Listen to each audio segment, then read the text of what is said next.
Up here, I have the home screen for Inventor 2023.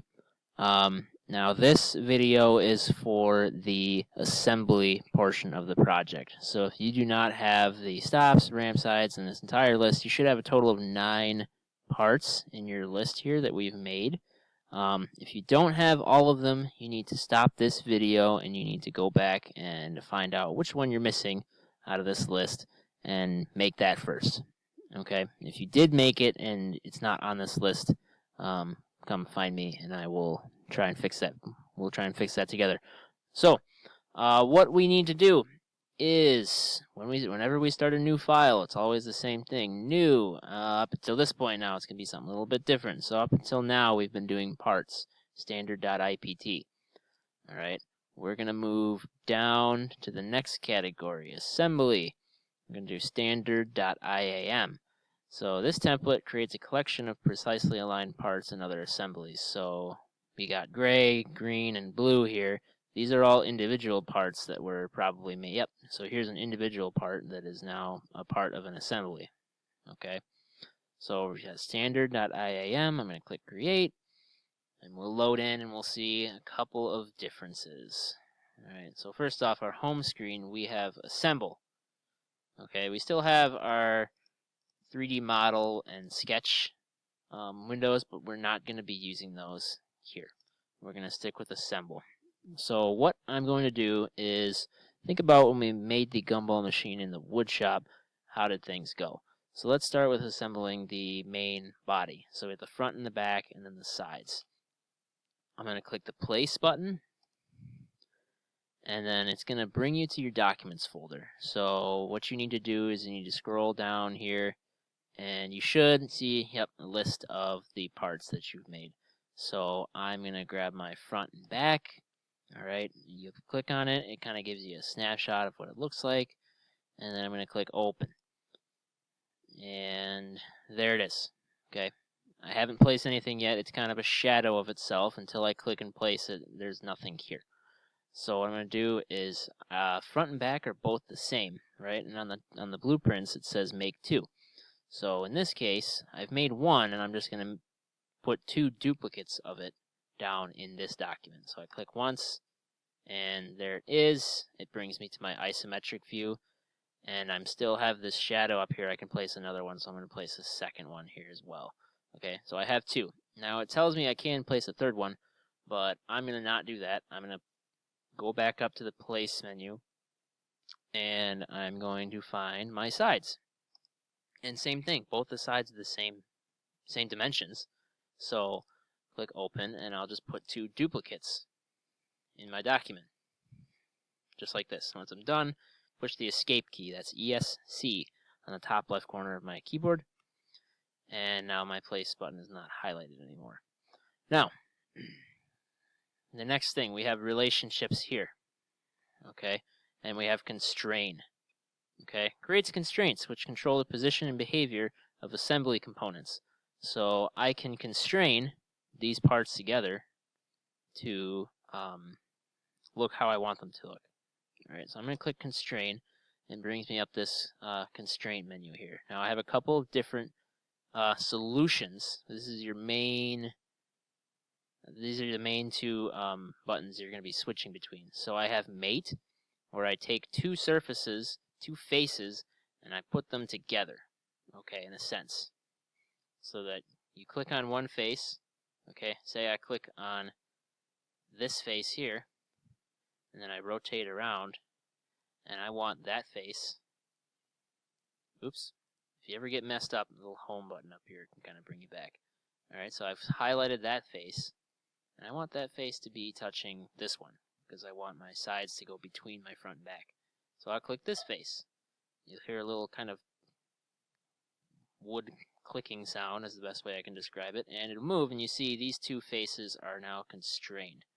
What I need to do now is I click the apply button, and that finalizes it, and now I can still move these blocks kind of independently of each other, but they're still stuck together on that axis. So I can't pull them apart if I'm looking at it this way. But yet if I'm looking at isometric view, I can move it around. But they're constrained along that face. Okay? So then next, I'm going to add another constraint. This time I'm going to go flush. So remember how we talked about when we did the glue ups, we wanted these surfaces to be flush with each other as well as these faces. Okay, so I'm going to go flush, and I'm going to flush up here and here. And we hear that click. I need to remember to click apply. Okay, so now those are flushed up. Let's see what happens now. I can't move it up and down anymore either. Those are stuck together as well as forward and back. Alright, if I go to this view, I can't move them. The only way I can move these apart from each other is now this way, kind of the left-right direction. Okay, so there's the next one is going to be my third dimension for constraints. You can think of it that way. Having at least 3 constraints is what's going to kind of hold something in place. So again, I'm going to do a flush. Click here, and this one right here to flush those two up. Apply, and now they act as one. Okay, they are fully constrained to one another.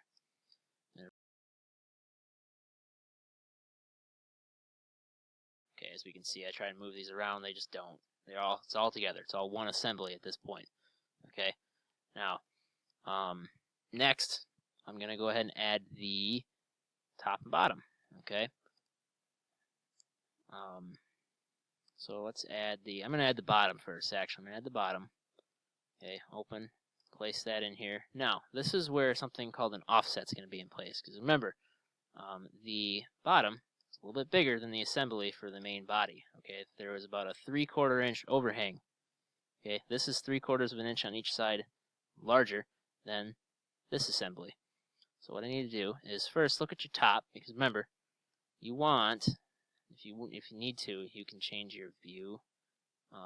You can kind of give it some shadows, maybe some edges, so you can see a little better. I have kind of bigger gaps here and here than I do here. So these spaces are larger than these spaces. Okay. So that means this needs to rotate. One of these does. So I'm going to go back to my assemble. I'm going to go back to my isometric view, and I'm going to constrain. I'm going to go flush, and I don't want to flush this to this, because again, I want this to rotate 90 degrees. So I'm going to flush this face with this edge, like that. And now this blank right here, this offset, let's see what happens if I put an offset of 0.75. It's going to go one of 2 ways. It looks like it went the right way that time. So now we can see it's kind of centered here. Okay. If you put in 0.75 and it moves off this way, you can try putting a negative sign, and it'll move the opposite direction. So if it doesn't move the way you want it, just put a negative in front of it, and it will work. Okay. Apply. Remember, I need 3. So I'm going to flush this one and this edge here, and again, I'll do 0.75, and it went the right way that time. Cool. And lastly, I'm going to mate the bottom to, the bottom. So mate, apply. Now again, I move these. They're all one assembly. Okay, pretty great. Now we need a bridge, right? We can't forget to put the bridge in. So I'm going to go place. That's something I almost forgot earlier. Bridge. Open. Now, this is one of those situations where sometimes your part is just, like the last time, your part's not oriented exactly correctly. That's what those 2D planes for your drawings, when you're drawing your individual parts. This is one of those things that's rotated 90 degrees from where we want it. Okay? All we need to do here is I do constrain, and I'm going to mate this end here to, let's rotate my view around here. Nope, get back. Here. And now it's stuck down there. Apply. Okay. And now I can do this a couple different ways. I'm going to flush this to this. And then I'm going to mate this edge here. And you'll see what happens when I made it there. Hey, look at that. Apply, and my bridge is nicely seated inside of my gumball machine. Okay, now I need another part, right? What do I need? The ramp. Next, we're going to do the ramp. So let's put the ramp in, open, stick that in, and then I need 2 ramp sides. So I'm going to stick those guys in too. Boom, boom. Any old place. Now, 3 constraints each. It's kind of the golden rule for keeping things stuck together. I'm going to mate, constrain, and then this is the mate. I'm going to mate this one and this one together. Okay, good. And then I'm going to mate here and here. Okay, so I kind of wanted sides that are already facing each other. The reason for that is that I do still want these little shoulders on the ramp sides to kind of line up, and I want things to stay lined up as much as possible. And click apply, and then from here I'm going to flush up. So remember when we made the ramps for the gumball machines, we wanted to flush the back to the back and the bottom to the bottom. So that's what we're going to do right now. It's a little bit quicker and easier to do it on the computer than it is in person though, right? So here we go. That's our finished ramp. Looks very nice. Let's just constrain this to our gumball machine. So I'm going to take the back of the ramp and mate it right here to the face of the front, just like that. Click apply. Now, there is a little bit of a... This is another one of those situations where we have to do an offset since it has to be centered. So what we need to do is I'm going to go for flush. I'm going to flush this to the edge. And what I'm going to do is I'm going to look at my front and I'm going to go to my offset and I'm going to walk it up. So I'm guessing it's going to be probably... Let's start with 1. Okay, 1.25 is... Oops, not 1.25. And that is pretty much looking centered to me. I'll click apply, and then same thing, I'm going to flush this to this, and then I want to offset that. Let's just make it a nice even 0.25. Or you know what? That's a little high. Let's call it 0.5. There we go. That's better. 0.5. And that's our ramp done. Okay. So let's move on to the slider. So let's do the stops first. Okay. I'm going to constrain. And now this is, we're constraining something circular, a circular cylinder, into a round hole. Now notice the different ways that it's highlighted when I mouse over this. Okay, there's one where I mouse over and I have a face. I have the circumference here. And then I have kind of the entire part with a line going through it, okay? When you see this dotted line going all the way through, that dotted line is actually going through the very center of that cylinder. It's just hard to see because we're looking at a 2-dimensional screen. That's what you want to see. You want to see that line. You want to see the cylinder, and both the top and bottom circles, their circumferences should be outlined as well as this line going through the middle of it. So I'm going to click that. And then same thing for this. When you mouse over it a certain way, you see there's those circles, those circumferences outlined with that line going through the middle. I'm going to click that. That centers it up, and that's centered in the hole right there perfectly. Okay, I don't need to mess with any of the solutions. Aligned is just fine. Click apply. But that's only one. It's only one constraint. I can still pull this out, and in fact, that's what you're going to want to do. So I'm going to pull this out, and first things first, I need to look inside my hole. Now, one thing about doing the slider that the video didn't really mention or show was the point at which the hole comes to an end. Okay, if it's got a pointed end, there's no flat spot on the bottom, and it's really hard to constrain to that.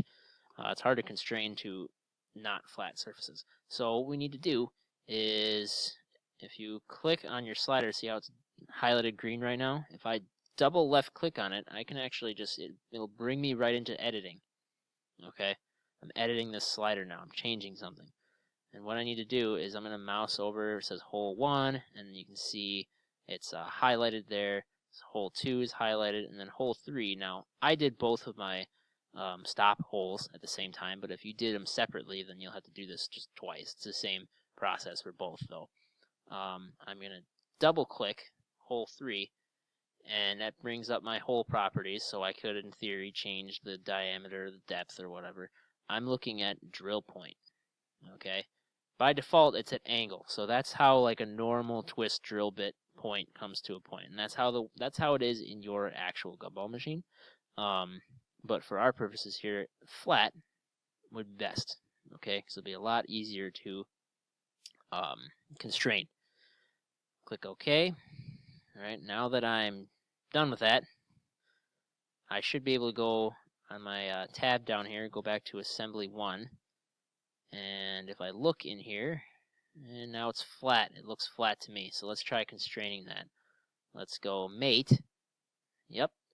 You can see how that circumference is lined up there, but I can see my mouse cursor with there's a little arrow where my mouse cursor is. It's pointing up. Click that, and then I need to rotate my view around so that I can see the bottom of the stop. It's a little finicky sometimes. There it is. Constrain those. Apply. And now I have a stop in there that if I grab this stop, the whole slider moves with it. So same thing for the other one. I want to see both circumferences in that line through the middle. Same thing here. Apply. Drag it out. Now you have to click kind of the cancel button on this constraint, because if you try and click on stuff, sometimes it'll try and constrain it for you again, and we just don't want that. So drag this out. Constrain, mate again. I'm going to click the inside, the bottom of this hole, and then go around. Come on. There we go. Constrained. And that's all popped together now. Good stuff. So, now I need to pop these together. What I'm going to do is constrain again, and notice how the stops are facing up here, but normally I want them facing down.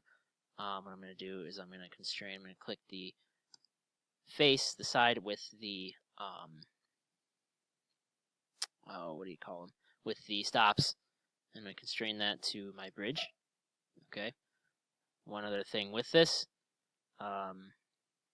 click apply. My handles, okay, my slider's backwards. It should be the other way around. These should be where the ramp is. Okay, so to flip that, it's just a matter of manipulating the constraints again. So I want to mate. I want to mate this whole surface here to this whole surface here. Okay, that's what that's going to do. Is that's going to take this end, and it's going to rotate it around so that it's on this side. Okay. So let's see what happens when we try that. Mate, click this, and then click here, and boom, flips it right around. Easy as pie. Apply. Alright. And if everything is done correctly, the slider should also slide. It should move. Okay, we're only putting 2 constraints on the slider, so that way the slider can slide when you can move it. One last thing, let's just stick the top on this thing. It's going to be basically the same process as we did for the bottom. Open, slap that thing in there. Click the escape key to quit drawing these. Alright, now let's look at the top here. It kind of looks like these are lined up correctly already. Okay, you can kind of tell just by looking at it. Yes, those are lined up. So what I'm going to do is mate the bottom of this part to the top of any one of these front, back, or sides. So I'll just go here, and then I'll rotate my view around to the bottom, pop those together, and then do my flushes with my offsets, right? So I want this offset. Let's see what happens when I do 0.75. See, it went the wrong way. Stick a negative in front of that. That'll bring it back where you want it. Apply, and then just do the same thing on the front. Okay, 0.75. And again, did it. Point, negative, point, negative. It's not a negative sign. Negative 0.75. Apply. And that's it. That's your gumball machine in CAD. Okay, if I look at the top view, I can see there's my holes lined up, and then I pull it out, and oh, there's the hole there. The gumball just fell out. So, once you're done with this, let me know. I have another task for you to do with this that has to do with the advancement. Okay, the advanced. But this is as far as we need you to get. So if you get to here, good job. With that, see you later.